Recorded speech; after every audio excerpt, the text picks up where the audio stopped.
Good afternoon दोस्तों, welcome to my YouTube channel. आप सभी का स्वागत है यूपीएससी ज्ञान में। हम ओल्ड हिस्ट्री की एनसीईआरटी कंप्लीट कर रहे हैं। उसमें हमने कल चैप्टर किया था, उसका फर्स्ट पार्ट कल हमने कंप्लीट कर लिया था। ये हमारा सेकंड पार्ट चल रहा है, जो हमने कल संगम साहित्य तक ही पढ़ पाए थे। उसके आगे का आज हमको रोमन व्यापार से स्टार्ट करना है। रोमन जहाज व्यापार की तलाश में मालाबार तट और तमिलनाडु के पूर्वी तट पर पहुंचते थे। उस समय रोम के साम्राज्य का भूमध्य सागर के सभी देशों पर आविष्कार था और रोम के बाजारों में भारत में बनी विलास की वस्तुओं की बड़ी मांग थी। रोमन लोग भारत से मसाले, कपड़े, कीमती पत्थर और बंदर तथा मोर जैसे पशु पक्षी मंगवाते थे।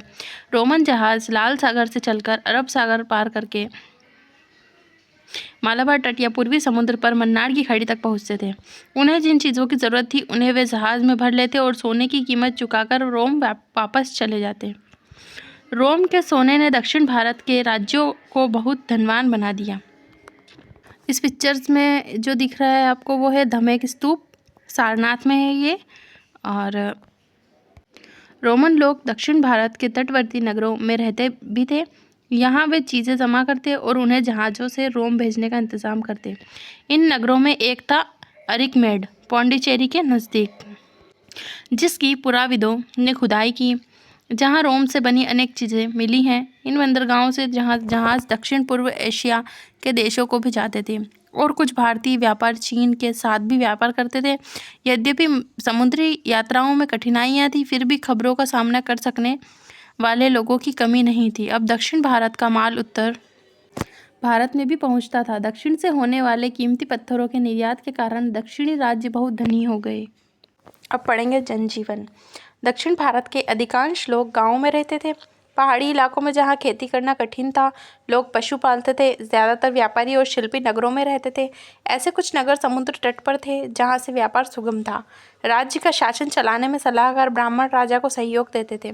सभी प्रमुखों की एक आम सभा भी होती थी, जिसमें विभिन्न मामलों पर विचार विमर्श होता था, जैसे किसी से युद्ध किया जाए या नहीं, अथवा किसी अपराध के लिए किसी व्यक्ति को दंड दिया जाए या नहीं आदि। राजा किसानों, पशुपालकों, कारीगरों और व्यापारियों से कर वसूलता था। व्यापारी जब एक स्थान से दूसरे स्थान माल ले जाते तो उनसे कर लिया जाता था। नगरों या गांवों में सभी जगह जीवन सादा था। दिन भर के काम के बाद लोग मन बहलाव के लिए विभिन्न खेल खेलते, जुआ भी खेलते थे। नृत्य, संगीत और काव्य पाठ लोकप्रिय थे। विभिन्न प्रकार के संगीत वाद्यों का उपयोग होता था, जैसे बांसुरी, तंतुवाद्य और मृदंग। दिन और रात के विभिन्न प्रहरों के लिए अलग अलग किस्म के विशिष्ट संगीत का आयोजन होता था। ये हो गया वहाँ का जनजीवन, कैसा रहते थे। उसके बाद धर्म कैसा था, तो उत्तर के धार्मिक विचार जैसे वैदिक देवताओं की पूजा और बौद्ध और जैन धर्मों के सिद्धांत लोग दक्षिण के लोगों को ज्ञात थे। कुछ लोग इन धर्मों के अनुयायी बन गए, कुछ लोग परंतु अधिकांश लोग अब भी अपने पुराने देवी देवताओं को पूजा करते थे और अपने ही धार्मिक अनुष्ठान करते थे। मुरुगन, जो उत्तर में कार्तिकेय या स्कंद के नाम से प्रसिद्ध है, तमिल लोगों को सबसे प्रसिद्ध देवता थे। उसे पर्वतवासी देवता समझा जाता था। यह युद्ध और शौर्य का देवता था। उसे पूजा पाठ के साथ बलि दी जाती थी। वीर गति को प्राप्त हुए योद्धाओं के लिए लोगों के मन में अपार श्रद्धा थी और उनकी भी पूजा होती थी। समुद्र तटवासी लोग समुद्र देवता की आराधना करते थे। 6वीं सदी ईसा की पल्लव राज्य की स्थापना होने तक तमिल लोग कई सदियों तक इसी तरह का जीवन व्यतीत करते रहे। अब बात करते हैं ईसाई धर्म। आख्यान है कि ईसा की पहली सदी में पश्चिम एशिया में एक नए धर्म का उदय हुआ और वह भारत में पहुंचा। यह था ईसाई धर्म, जिसकी स्थापना ईसा मसीह ने की थी। यह पहले के यहूदी धर्म पर आधारित था। यहूदी धर्म में एक ईश्वर की पूजा को महत्व दिया जाता था। ईसा को ईश्वर का केवल मसीह संदेहवाहक ही नहीं बल्कि ईश्वर पुत्र समझा गया। ईसा ने उस प्रेम पर जोर दिया जो ईश्वर के दिल में अपने बनाए हुए मनुष्य के लिए है। मनुष्य को चाहिए कि वे सदाचारी जीवन व्यतीत करें। मृत्यु के बाद उनकी आत्माएं स्वर्ग में जाएगी और वहां पुनः उनका ईश्वर से मिलन होगा। ईसाई धर्म में विभिन्न रूपों में समूचे यूरोप में फैला गया और वहां यह प्रमुख धर्म बन गया। भारत में ईसाई धर्म सबसे पहले मालाबार तट के लोगों में और आधुनिक मद्रास के नज़दीक के क्षेत्र में फैला। अभिलेखों से स्पष्ट जानकारी मिलती है कि ईसा की 7वीं सदी में केरल में ईसाई भारतीय परिवार रह रहे थे। आरंभिक ईसाई लेखकों ने ईसा के जन्म के समय से वर्षों की संवत्सर की गिनती करने की एक नई प्रथा चलाई। इस प्रकार जो घटनाएं ईसा के जन्म से पहले हुई उन्हें ईसा पूर्व की तारीख से व्यक्त किया और जो ईसा के जन्म के बाद घटित हुई उन्हें ईस्वी में गिना गया। घटनाओं का समय बताने की यह विधि आज लगभग सारे संसार में प्रचलित है। उत्तर भारत। इस दौरान 200 ईसा पूर्व के 100 ईस्वी के बीच सुदूर उत्तर में विदेशियों के अनेक जत्थे आए। वे भारत में बस गए और उन्होंने अपनी विशिष्ट जीवन पद्धति के जरिए भारतीय संस्कृति को समृद्ध बनाया। ये लोग थे बाक्ट्री यूनानी, जिन्हें हिंद यवन भी कहते हैं, पार्थिव, पार्थियन, शक और कुषाण। यूनानियों के अलावा बाकी सब मध्य एशिया से आए थे। यह उन अनेक अवसरों में से एक था जब मध्य एशिया से आए लोगों ने न केवल भारतीय संस्कृति को प्रभावित किया बल्कि वे भारतीय जन समुदाय के अंग बन गए। यह है हिंद यवन राजाओं के सिक्के, जिसको बाक्ट्री यूनानी भी कहते हैं। ये उनके सिक्के हैं। अब पढ़ेंगे हिंद यवन के बारे में। तो हिंद यवन सिकंदर के यूनानी सेनापतियों ने ईरान और अफगानिस्तान में अपना अपना शासन स्थापित किया। इन राजाओं के उत्तराधिकारियों ने अब अपनी नज़र पर उत्तरी भारत की ओर फेरी। उत्तरी भारत धनी था और ईरान तथा पश्चिम एशिया के साथ उसका भारी व्यापार चलता था। मौर्य साम्राज्य के विघटन के बाद यूनानी राजाओं के लिए पंजाब के कुछ भाग और काबुल की घाटी को जीत लेना कठिन नहीं था। यह प्रदेश गांधार प्रांत के नाम से जाना जाता था। यूनानी ने जिसे हिंद यवन के नाम से भी जाना जाता है, इस गांधार प्रांत पर शासन किया। उन्होंने अनेक प्रकार के सिक्के चलाए। इन सिक्कों से इस युग के इतिहास रचना संभव हुआ। इन शासकों में से कुछ बौद्ध बने, जैसे राजा मिलिंद। मिनांदर दूसरे शासक विष्णु के उपासक थे, इसलिए उनकी संस्कृति वस्तुतः भारतीय और यूनानी संस्कृतियों की मिश्रण थी। अब अगला है शक और कुषाण। शक लोग पश्चिम भारत में आए और उन्होंने सिंध और सौराष्ट्र को रोन डाला। अंत में कठियावाड़ और मालवा में बस गए। सातवाहनों से उनके अक्सर युद्ध होते थे। उन्होंने सबसे प्रसिद्ध राजा रुद्रदमन ने सातवाहन शक्ति को नर्मदा के उत्तर में फैलने नहीं दिया। चाहने पर भी स्वयं शक भी उत्तर की ओर आगे नहीं बढ़ पाए, क्योंकि कुषाणों ने उन्हें रोक रखा था। कुषाण, जिनका मूल निवास था चीनी तुर्किस्तान में था, पहली शताब्दी ईसा में अफगानिस्तान में पहुंचे और हिंद यवनों, पार्थवों और शकों को खदेड़कर खुद तक्षशिला और पेशावर में जम गए।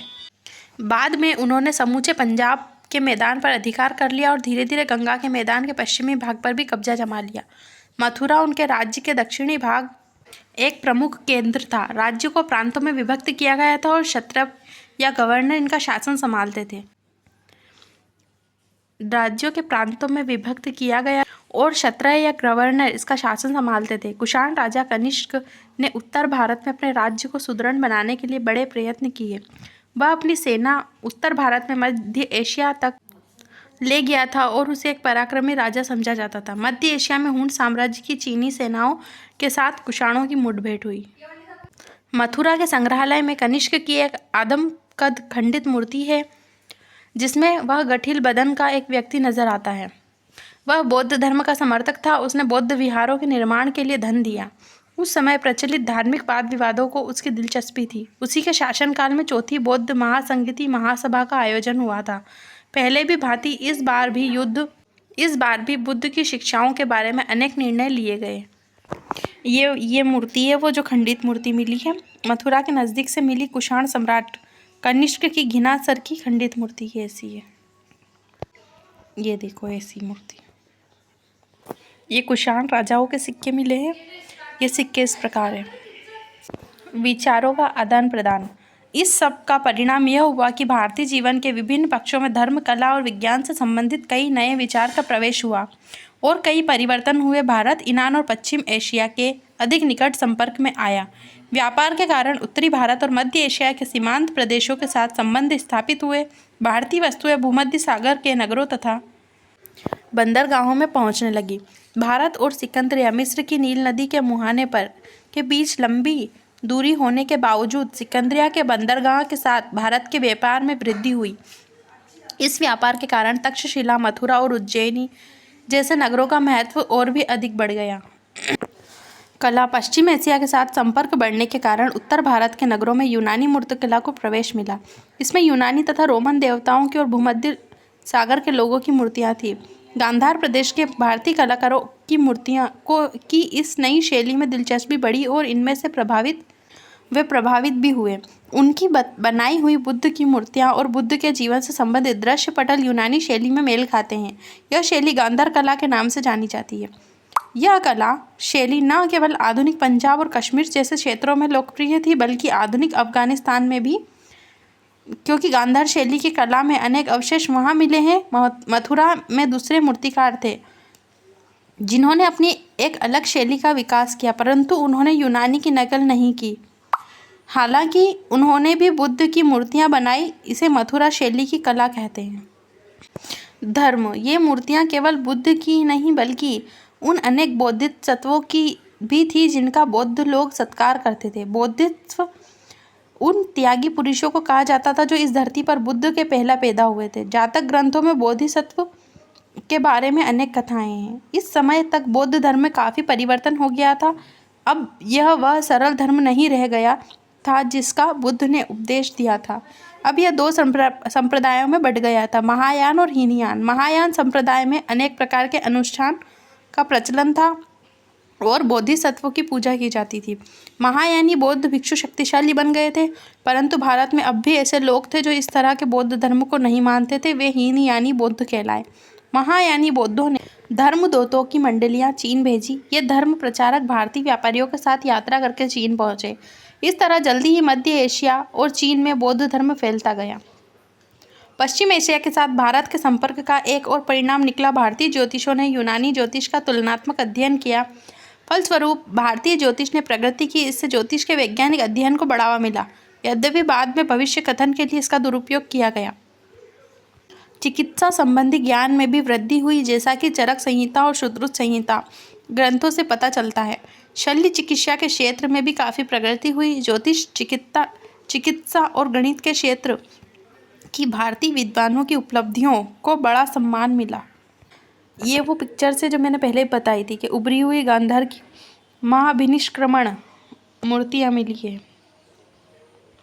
ये क्वेश्चन से इन्हें जो हमने पार्ट में पढ़ा है, पार्ट 1 से और पार्ट 2 से, दोनों से कवर करने की कोशिश करिएगा, लिखने की कोशिश करिएगा। जो नहीं लिखने में आता है उसको कमेंट बॉक्स में पूछ लीजिएगा क्वेश्चन नंबर बताकर कि जो सा नहीं समझ में आया है उसको मैं एक बार और समझा दूँगी। और मिलते हैं तब तक के लिए नेक्स्ट पार्ट में नए चैप्टर्स में।